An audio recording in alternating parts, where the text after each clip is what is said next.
Jack. It was built. Well, but a lot of things were done. You know, You completed it. Well, I suppose that if you're Prime Minister, you have to assume responsibility for things that have gone on before. But I look forward to meeting Premier van der Zalm. He's got this item and many others to discuss. We're going to try and work out a good package for British Columbia. I think we can do that.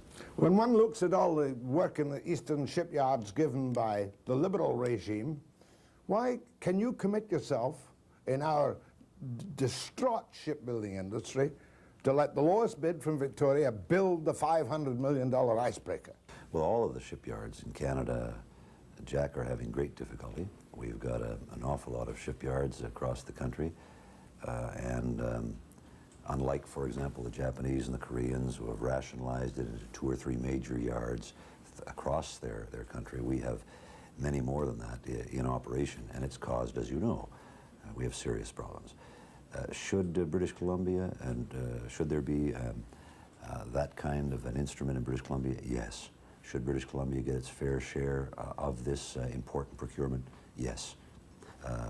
The one to which you refer is one that Cabinet has yet to decide upon, but when it does, it'll come forward in a reasonable way. I think that we can work things out so that BC will always get a fair share. You obviously can't give me a firm answer. No, I can't. We could get wonderful headlines in Victoria tomorrow if you could say jobs for Victoria shipbuilders. I wish I could. But the Liberals did it, didn't they, in the St. Lawrence River? Well, all the big Navy contracts all went to the east. They didn't come to the west. Well, the Liberals neglected Western Canada, not only in that area, but in every area. But you won't neglect us in the shipbuilding area. No, I will not. Or in any other area. Or in any other area. We need jobs now, sir. You know that next to New Brunswick and the Atlantic province and Newfoundland, we've got the highest unemployment rate in the country. That's right.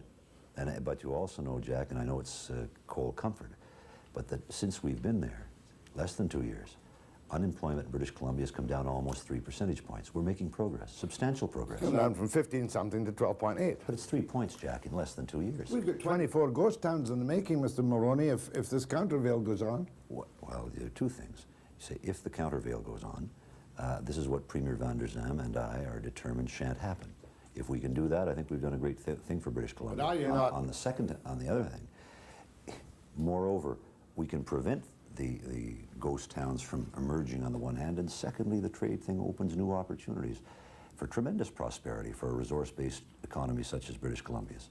So we are creating jobs. By the way, Jack, we're creating jobs federally and with province of British Columbia at a rate 7 times that of the Liberal predecessors in the previous mandate. And so unemployment is coming down. Interest rates are at their lowest in 8 years. Unemployment's at its lowest in 6 years. The deficit projections are going the right way. Program spending is reduced for the first time in 40 years. We're making progress, and we're going the right way Canada.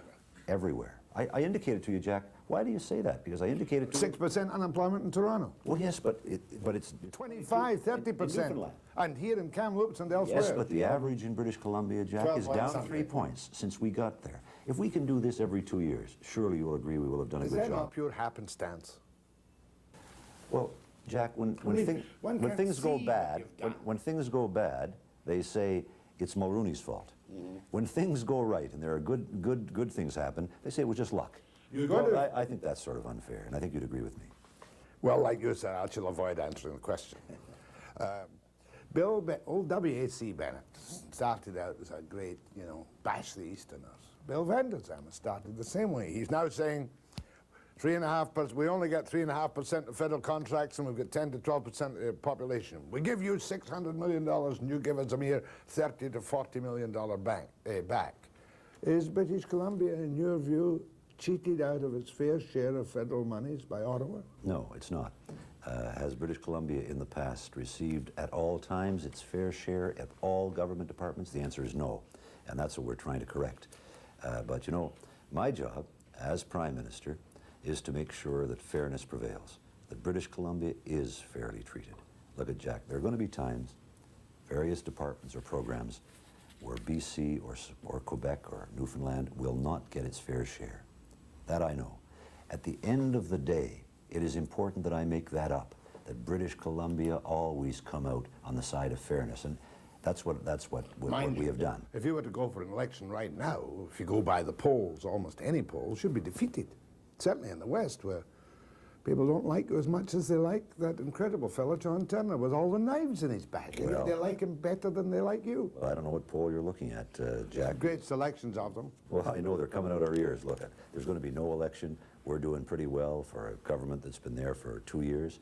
And we'll just have to see. People have to make up their minds whether they think this is valid progress in 2 or 2.5 years. 3/5 of Canadians want a new Prime Minister. Is that not a little bit humbling to you after Jack, 2 years?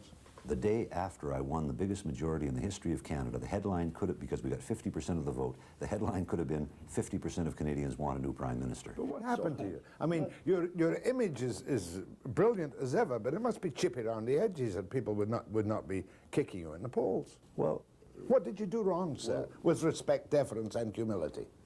we made decisions. We ran the country. And in the process of doing that, you disappoint people. Large majorities engender large expectations. No one can meet all of the expectations, and we can't.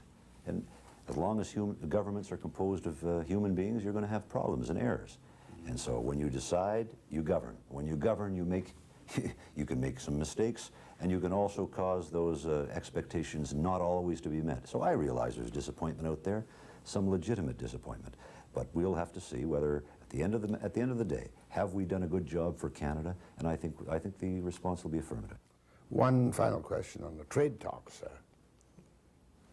Is there any possibility, if the countervail devastates us at 27 or 32%, that you would pull out of the trade talks? I don't want to contemplate a hypothetical question, Jack. I think we're doing a good job. I think British Columbia and Mr. Clark and Miss Carney have gone about it thoroughly and carefully. Mr. Van der Zam? And Mr. You approve of his actions? Well, Mr. Van der Zam, Jack, is trying to exercise prudence. That's what he's trying to do. In other words, plead a little bit guilty and try and get them off our back. He's not saying that. He is, as I understand it, he is exercising some prudence. And let's see how it comes out. Let's not assume the worst. These talks are devised to make sure this kind of thing doesn't happen. It's before us. We have to deal with it. I think we can come out of it okay. More with Prime Minister Mulroney after the break.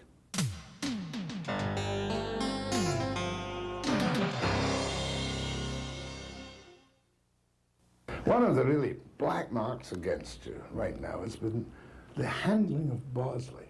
Leaked from the Prime Minister office. Bosley, the Speaker, has got to go. Mazenkowski attacks him in question period. Has your government not seriously jeopardized the standing of the Speaker in future Houses of Commons? No, that too is misleading information. If you look at it objectively, you'll see that it was the Liberals in the Rat Pack who degraded the House of Commons, who made character assassination a way of life. It wasn't I. It wasn't the government. It wasn't even the NDP. It was the Liberals zeroing in on a Rat Pack mentality, which took its toll on the House, took its toll on everybody, our traditions, and which I think caused the Speaker to rethink his role. And he took advantage of rule changes of his own volition to step aside to try and set a new standard for us. I thought that was unselfish leadership on his part, and we hope that it will be put to good use by all of us, learning from that. Sir, you put that beautifully, but everything I've read, and I'm away out on the West Coast, goes against what you tell me. Mazenkowski did say a lot of the questions shouldn't have been asked. Some of your own backbenchers complaining about not getting a chance to appear in television. The Speaker, with due respect, not being able to shut up the House. You know, when he got up, nobody would be quiet. We can see that on television. So there was need for a new Speaker, was there? No, Jack. I think that, to look at it fairly, in retrospect, I have doubts as to whether anyone, given the atmosphere that was engendered by the Liberal Party, deciding on a Rat Pack mentality, glorifying a Rat Pack mentality for the first time in history. Oh, they were nasty in the beginning. Well, right through. And I doubt whether anyone could have done in any way a better job than John Bosley. I thought that he handled it with dignity and good humor. It was tough every day in there, every day. A lot tougher for him than for me or for anybody else. But he's a man of the House. He felt that this was the way to go, to try and rid the House of this bad feeling and to let it function more effectively for the next 2 years, it's not his fault. It is the fault of the members of the House, and we have to try now and rise to that challenge. that he has Secret set for ballot? us. Yeah, that's a reformed rule of the House. But the Liberals can make a farce of that if everyone runs as Speaker. Well, we'll have to see the regard they have for the House. Surely they you- try and make a farce of most things. But surely you, sir, and the Leader of the Opposition should agree on a Speaker in the good old ways and march them in together. The House Change- leaders are meeting now, and you saw that the Nelson Rees, the House Leader of the NDP, has slammed the Liberals pretty hard for subverting the House and this process. Look at. This was part of the McGraw reform package that I proposed and that I introduced. And I'm hoping that it'll be seized upon as a positive instrument. We'll see how the Liberals react. You are also accused, sir, of the appointment, and I want to quote, of an old party hack and fixer, catapulted into a job at more than $100,000 a year. Are you talking about Ian Deans now? Oh, that's another one, sir. That was a very clever, piece of antibiotic you stuck in. Oh, I thought you were talking about Ian No, Deans. you take Ian Deans, a guy who hates your government, Yeah. and you give him a job at $93,000 a year. You weren't available. Now, you see, there you go again. It's crafty. You did the same, of course, with Lewis and a couple of other NDPs. Well, they're good people. I mean, Jack, here... Oh, that was a bit comical, Mr. Mulroney. Well, I mean, you're That's a asking... job for a judge. Well, you're asking me to render more democratic the appointment process. I try and get the best people from the NDP, the Liberals, and from all walks of life, and I thought it was a good appointment. But I hadn't finished with this man whom we haven't named yet, the old party hack and fixer. In whose appointment, Dalton Camp, of course, you have been accused of politicizing, not the PMO, which is very political, but the Privy Council office, and that even Paul Tellier has to report through him. Is that correct? No, Are you politicizing the PCO, the Privy Council office? Absolutely not. He's one of your senior advisors. Well, Jack, for a Liberal to suggest that I am politicizing the PCO... I'm not a Liberal. But Herb Gray said that. I mean, is absolutely preposterous. There are, in the PCO, many people right now who have had political backgrounds, mostly in the Liberal Party. I don't think that their presence means that they are politicizing the PCO. Mr. Camp is an advisor to the government. Mr. Tellier is the #1 public servant. He's the boss. No one reports through Mr. Camp. Couldn't you just have hired Tellier, Dalton? Mr. Tellier is the boss of the PCO and the boss of the public service, and that's the way it should be. Well, Camp is going to try and repair your image and improve the polls. Is that correct? Well, Jack, I suppose if we improve and I'm back here in a year, you'll say he did a good job. That if we haven't improved that much, you'll say it's my fault. That's the way it works. If you're an advisor, you're there when in good times and bad. Are you really going to stay out of the House of Commons most of the time to deal with premiers and kind of abdicate your House of Commons responsibilities to Mazenkowski, the man who replaced the fearsome Velcro lips Nielsen? No, I'm not going to stay out of the House. I'm going to try and be more available for meetings with premiers and travel across the country and so on. But no, I won't abdicate any of my responsibilities. Tax reform. I believe Mr. Wilson's going to tell us something about tax reform soon. I'm thinking, of course, of the American 28.5% graded tax. That would interest you, eh? that minimum tax would have a great interest to someone in your income tax bracket, Jack. And in yours, if I might say so, with all due respect. I'm thinking of the fact that if the Americans put in a very unfair tax system for the rich to cut down the bureaucracy, that you would almost have to follow, or you would lose much money and people into the United States. Well, I think... Am I not correct? I think you're correct in a substantial measure in the following way, Jack, that if there are tremendous variances in the two systems, then of course there could be that negative impact that you refer to. But we have a different kind of country, a different kind of system, and what Wilson is talking about, Mr. Wilson is talking about in tax reform, is not a carbon copy of what took place there, but a re-emphasis of some of the things that he has already brought in terms of minimum taxes, child tax credits, and so on. Well, you threw Ian Deans in. I'll throw Sinclair Stevens in. Of course, that was one of the reasons Mr. Nielsen went to another place, was it not? Because he had stonewalled so long that your government was becoming embarrassed, even though the inquiry isn't over yet, and I'm not casting nasturtiums on that one. You were slow in acting on the Stevens case, were you not, sir?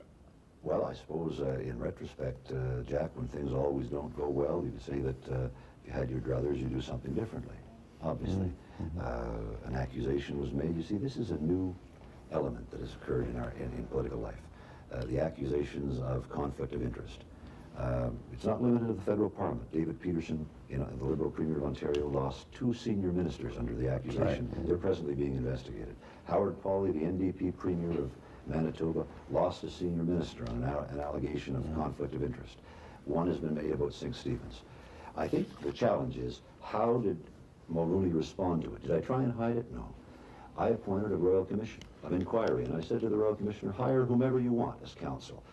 We want the public to know all of the facts involved. I haven't tried to hide a thing. I've said, go and do it before the TV cameras so that Canadians will have full confidence in our process. And I'll let the judge make the decision. No doubt about that. You were just slow in acting while you were away in Japan. This went on day after day. But that's beside the point, sir. Different topic. If you were in the position of Margaret Thatcher and were liable to lose a couple of 100,000 jobs and so oppress Britain, would you not be more inclined to hold back and complete sanctions? In terms of South Africa? Yeah, of course, I'm sorry. Yeah. I mean, she's got a tough one. And you were very rough with her, were you not? No, I wasn't. I was very, I think, straightforward in putting Canada's position forward, but I wasn't in any way sanctimonious. I know that... Is it not a danger that you could break up the Commonwealth, which would make a lot of people unhappy? Oh, no. I don't mean you, sir. I mean no. Coanda and all the opposition to No, Maggie Thatcher. No, I have been very understanding of the British position, and I know that the United Kingdom... I've said publicly, Jack, many times, that Margaret Thatcher is no less committed to the dismantling of the regime of apartheid as I am. She chooses to go about it in a different way. I'm not saying that my way is right. I'm saying that I think our way is consistent with Canadian traditions. It's true, there are different economic matters at play. I know that it's different. And I haven't in any way been sanctimonious on behalf of Canada. I'm just saying that I think that what we're doing is the right way. It's consistent with our principles and our traditions. It seemed a bit chippy when you said close the tourist office. I mean, that's an infringement on somebody's freedom if they want to use a South African tourist office. Look at the freedoms that are being infringed upon in South Africa, Jack. I mean, there are 20 million people being deprived of the most fundamental rights that you and I and every Canadian enjoy. They haven't got the right to vote. They haven't got the right to participate in the political process. They haven't got the right to conduct themselves like free human beings, and that's unacceptable. Have your ministers involved in labour and immigration finally decided what the policy is now? I mean, we're all happy to see the 155 Sri Lankans land in the country, but the whole thing was kind of comic opera, was it not? I don't think so, Jack. I think that it's not every day that you see 155 people dropped in a rowboat off the coast of Newfoundland and Labrador. I mean, that's pretty unusual happening. And all I've said is that if people are seeking freedom and opportunity in Canada, that they're going to be admitted. Look, this is a country of immigrants. But we're not going to... From whatever you come. We're not going to detain people. One of the Liberals was suggesting that there should be detention camps for like the Germans have. We're not going to do that. The Tamils happen to be of a different color. The fact that they weren't white caused some people to take different points of view. I'm telling you that Canada should remain free and open. Sure, there are rules to be followed. Sure that they have to be followed. We don't want people jumping ahead of the line, but we don't want people suffering in rowboats either, and they're going to be admitted to Canada. But we've got to tighten up the procedure and not let the real phonies in with that. I'm with you 100%. And we've got a pretty slack system at the moment. Sir, I'm getting my signals. Next time with telephone calls in my studio, thank you very much indeed for the most enjoyable afternoon. But I shall take some telephone calls now on your reaction to the Prime Minister and what he said on the programme today, after the break.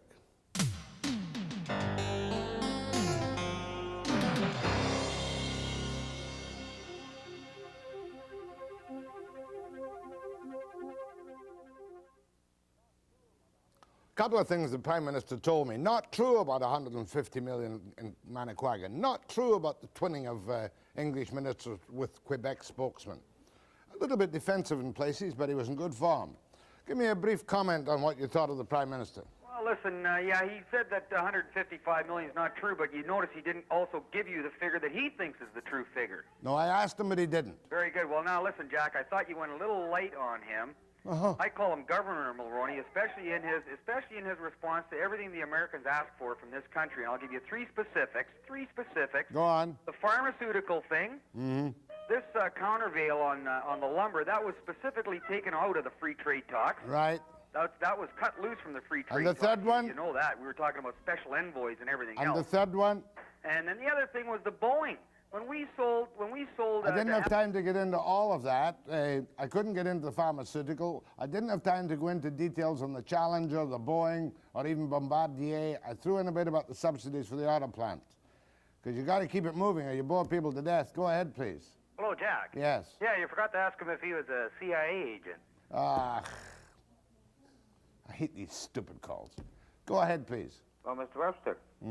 Yes, I'm surprised that you let him crawl all over you like that. I thought that you'd be right on top of him. Oh, name it.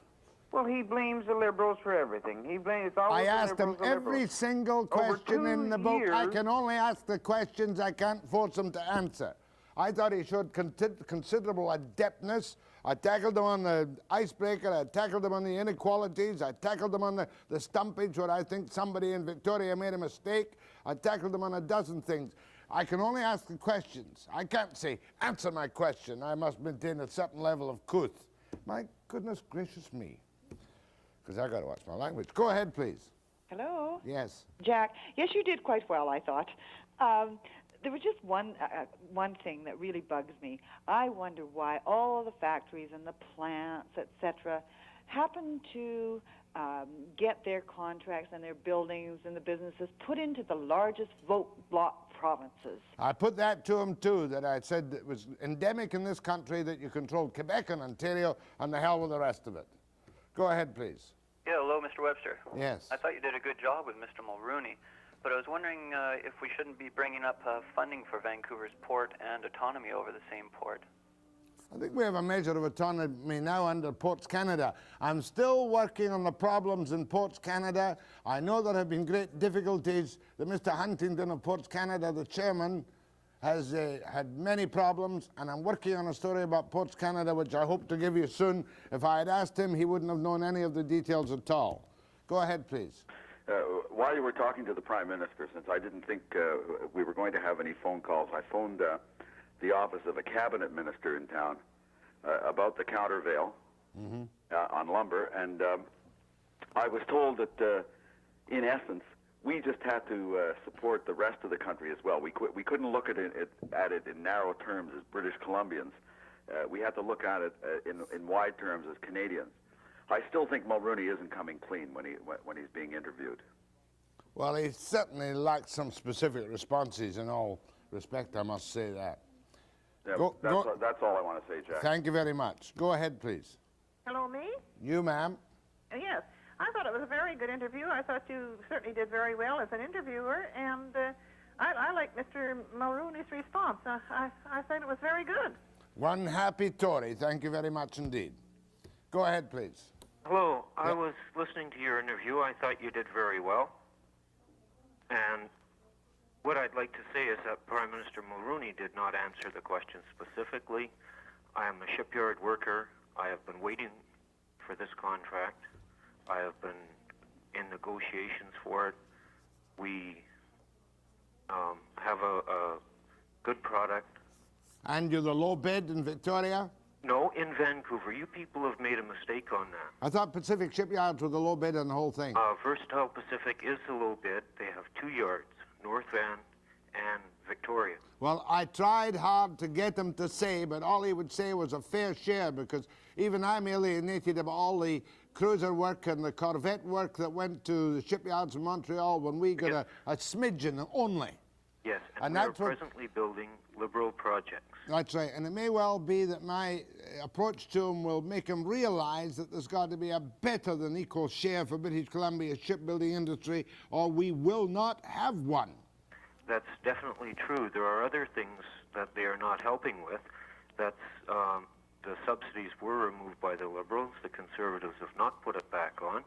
There are contracts, foreign contracts, that we could be dealing with. Yeah, but let me tell you something. The Nielsen Task Force report showed that there's 60,000 civil servants looking after close to 70 billion in subsidies that go to industry.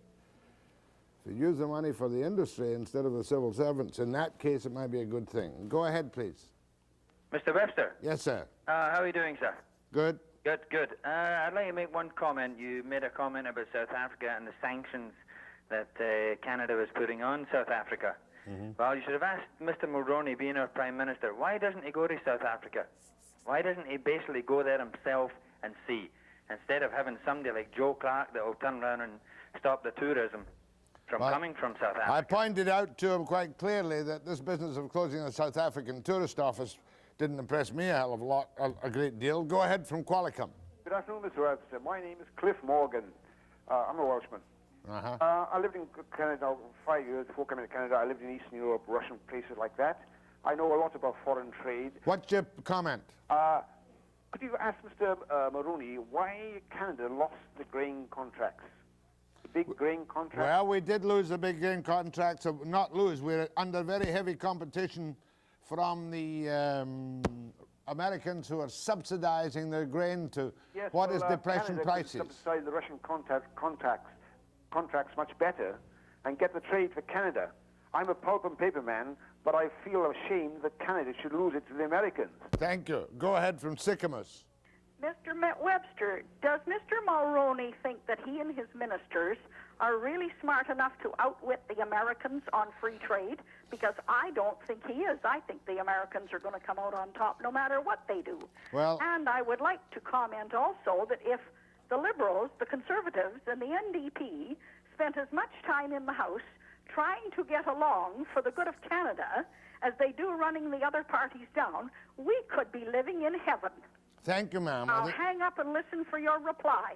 Thank you very much, ma'am. And I think that was a very good comment. But the House of Commons, especially with all its speaker's problems, has not been a demonstration of democracy in action for some time now. Go ahead, please. Yes, I was interested in your conversation with Mr. Mulroney. There was one thing I think you should have brought up. That is Senate reform. I think the only way we're ever going to get equality out here in the West Coast so we can get icebreakers and things like that is through Senate reform, in which we have equal representation in a Senate which must pass the laws that the legislature brings up.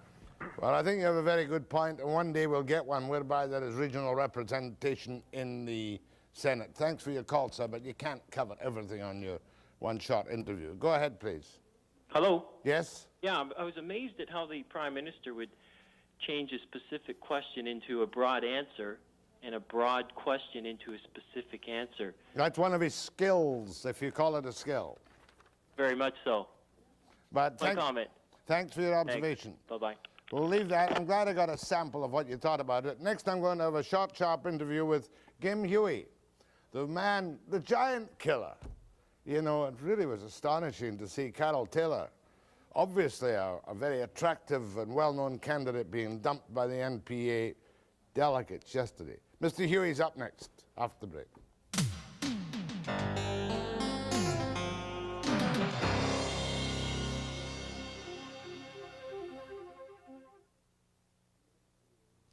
The establishment of the NPA was stunned, bewildered, amazed, and baffled when they counted the votes after searching and voting for their 9 aldermanic candidates, and Carol Taylor wasn't on it. Was it because her name came after the letter P in the alphabet? A man who was on it was Gim Huey, who's been 36 years in this country, is a CGA and a fellow of the Society of Management Accountants, and 20 years a community worker. Gim, congratulations, but you are being accused of a special tactical arrangement whereby you brought in at least 200 people of your ethnic origin and told them to vote for the first 9 only. And they did it so well that they only got down to the letter P and Carol Taylor was beaten. Now, was that your plan? That wasn't my plan at all, Jack. It's, first of all, when I signed up my supporter, and I pointed out to them, I say, look, I'm going to run for city council, and just remember, my name is Huey, H-U-E-Y, and the NPA, of course, the new rule now that you have to vote for 9 members of the candidate, and please vote all 8. besides my name. So you said, the allegation is that you lined up your candidate somewhere and you said, when you go in, vote for the first 9. That will include me and I am sure to be nominated. No, I did not say ask him to the first 9. All I'm saying that vote, as long as you vote for me, the other 9 you can vote any way you want it. But your people came in special bus in the morning, did they not? Well, the reason that I provide the transportation for these elderly people is from Chinatown, because quite a distance, you know, from Chinatown to... How big was the bus? It can only hold about 47 passengers. How many trips did it make through Chinatown bringing them in to vote? I believe about twice probably. I have no Or maybe idea. 3 times. Well, I have no idea, Jack, because I knew I wasn't there to count it. How many people had you signed up? I signed up about 500 members since March this year. All right, and at least 300 of your supporters turned up yesterday. Well, I'm just estimating maybe 300, but I have no idea exactly how many. It was alleged that you were heard tell your delegates, vote for the first 9, because that'll include H for Huey. Did you tell your supporters that? No, I did not tell them that. I just told them to say, well, vote for me and vote the last 9 any way you want it. Were they all members of the Chinese community? Yes, some are, some not. Some are from the East Indian community, and some from the Filipino community, and some from Japanese community, some from the Canadian community. But mostly from the Chinese community? Yes, I would say most of them from How many of them could not read English? I would say they probably less than half, little less than half, yeah. So maybe 100 couldn't read English? That could be very well be. But they could read the first 9 X's? Well, I imagine so, because I've been instructing them, say, okay, no, as long as you vote for 9 any way you want it, and then you will be qualified for the ballot. Otherwise, we spoil ballot. You see, everybody packs meetings. I can think of MPs around here who sign up members. It's been done in West Vancouver, elsewhere. Yes. And you pack the meeting. That's right. So that these people don't care about what the issues are. They only care about their own candidate who signed them up. Well, Did you do that? Well, I would say that because since the NPA asked my supporter to vote for the 9 members altogether, of course, that beside myself, the other 8 candidates will be elected, will be voted for also. It does look suspicious that the preponderance, how many votes were cast altogether, do you know? I have been told it's over 500. Over 500. It does look suspicious that the first 9 in the alphabet, Baker, Bellamy, Boyce, Caravetti, Huey, Leckie, Owen, Price, and the last Puel. Well, let me put it this way, Jack. And Taylor was 10th, and she was a T, and she lost. Yeah, okay. Now, let me put it this way, Jack.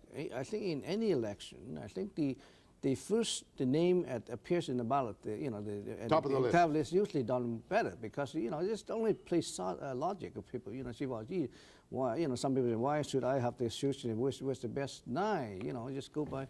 Yeah, what do you say to these allegations that you kind of rigged this by saying to your own supporters, just put 9 X's from the top and I'm bound to be elected? Is that a pack of lies? No. I would, as I say, I don't think there's any truth in that at all. I didn't instruct them to vote for the first 9. As a matter of fact, there's a lot of them, they just don't vote the first 9. They just vote any way they want. As a matter of fact, I was talking to the members of my family, some of my relatives. They talked to me after. They said, well, geez, we vote for Miss Taylor, and I think they think she's a good candidate. And just one of those things, just it's unfortunately happened that she didn't make on the nomination. Mm-hmm. Yeah. Now, would you consider resigning a successful nomination to let the television star and the wife of Art Phillips take your place? No, I don't. I wouldn't resign, Jack, mainly because I won the nomination fair and square, and I'm going to stay to it. I'm going to fight for the election. And get to City Hall. But your people didn't stay to hear the speeches of the candidates, did they? Some didn't stay mainly because some of the older folk, they said, well, they can't stay that long, and some of them have to go back to work. But your position is that what you did was right and proper? I think what I did is right, Jack, because after all, they allowed people to go in, vote early. If those people that cannot stay, for the speech. However, you arranged for the bus to be there at 8:30 on its first trip. Yes, between 8:30 and 8:45, yes. And they picked up the ballots and they apparently all marked the first 9 candidates. Well, I don't know how they mark it, Jack. I have no idea. You don't know how they mark it? No, I have no idea. And then the second bus load, they would do it again. Yes, the third bus load, if there was one, they would do it again. I don't know how. As I say, I have no idea how they vote. you know, people are delicate about this because, it's, you know, are you upset by the fact that you're accused of getting your own ethnic people to vote specifically without knowing the candidates? Well, the thing is, Jack, you see, NPA have in the past always labeled, say, well, NPA party is always for the rich. And I want to prove the point to the public, say, okay, NPA is open for everybody, doesn't matter rich or poor or big or small. And these the people, they're the little people, for just normal folks from the street. One last question. I mean, I can see that Art Phillips is upset and Carol Taylor is a little bit angry. Nobody's asked you to back down, have they? To make room for Carol Taylor. Well, I mean, I think, Jack, I better not making a comment on that. But nobody has asked you. No, I better make You better not make any comment on that. No. Well, are you going to be a good alderman if you win? Well, 20 years a community worker, 36 years. Let me put it this way, Jack. I spent 30 years in the east side. 19 years live on Cordova Street and Skid Row. Know how the poor people live. And you will act for them as a member of the NPA at City Hall if you win? Well, I wouldn't call myself NDP. NPA. No, don't call me NDP. My thanks to Gim Huey. The winner over Carol Taylor. I'll be back after the break.